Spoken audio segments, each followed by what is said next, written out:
इस बीच इस मामले से पक्ष विपक्ष की राजनीतिक गर्मी जो है वो बहुत ज्यादा तेज हो गई। एक दूसरे पर हमले तेज हो गए। आइए सुनते हैं किसने क्या कहा।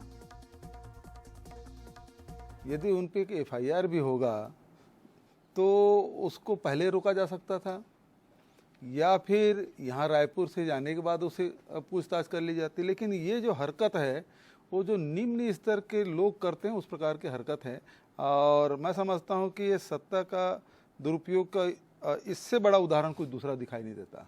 कि सत्ता में है तो आप कुछ भी कर सकते हैं, ये इसका जीता जागता उदाहरण है। पहले आप अमर्यादित भाषा बोलेंगे, देश के यशस्वी प्रधानमंत्री को गाली देंगे, उनके परिवार के सदस्यों के बारे में अपशब्द कहेंगे और उसके बाद विक्टिम कार्ड खेलेंगे। ये ओछी घटिया राजनीति केवल कांग्रेस पार्टी ही कर सकती है। असम की पुलिस उनके पीछे पीछे भाग रही थी, कब वो एयरपोर्ट जाते और कब हम एयरपोर्ट से उठाकर उसको लेके जाएंगे तो बड़ी न्यूज़ बन जाएगी। तो एक बड़ी न्यूज़ बनाने के चक्कर में पवन खेरा जी को अरेस्ट किया। मेरे बहुत से कार्यकर्ताओं को, स्पोक्स पर्सन्स को और भी नेताओं को बीजेपी की सरकार उनको हरासमेंट कर रही है। अब सवाल ये उठता है कि जिस तरह का बयान पवन खेड़ा ने दिया और जो आपत्तिजनक है, क्या बाकी पार्टियां ऐसे बयान नहीं देती? हम बिल्कुल भी जस्टिफाई नहीं कर रहे हैं, लेकिन एक सवाल पूछ रहे हैं।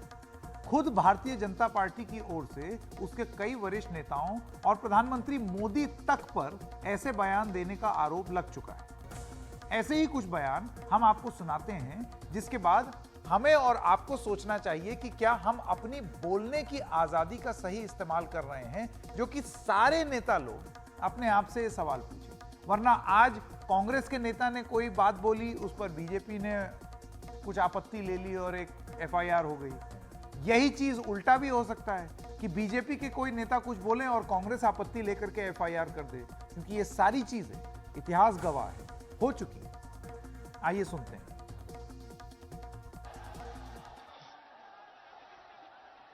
दीदी, ओ दीदी, भाइयों बहनों बता दीजिए, इस देश में कभी किसी ने 50 करोड़ की गर्लफ्रेंड देखी है?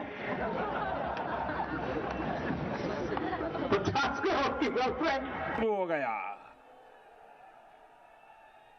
ये रुपये कौन कौन विधवा थी जो लेती थी? ये कांग्रेस की कौन सी विधवा थी जिसके खाते में रुपया जाता था? अब इस मामले में कांग्रेस के नेता भी पीछे नहीं रहे हैं। पिछले साल 15 जून को नागपुर से कांग्रेस नेता शेख हुसैन ने प्रधानमंत्री मोदी पर बहुत ही आपत्तिजनक बयान दिया था, जिसे लेकर उनके खिलाफ FIR हुई, उन्हें गिरफ्तार किया गया। हम आपको वो बयान तो नहीं दिखा सकते, लेकिन तस्वीरों से याद जरूर दिलाना चाहते हैं कि ऐसी भाषा एक स्वस्थ लोकतंत्र में बिल्कुल स्वीकार्य नहीं होनी चाहिए। कोई हाल होगा कि क्या बोलेंगे, कुत्ते की मौत होती है, मौत होगी। यह भी मैं आपको बोलना चाहता हूँ।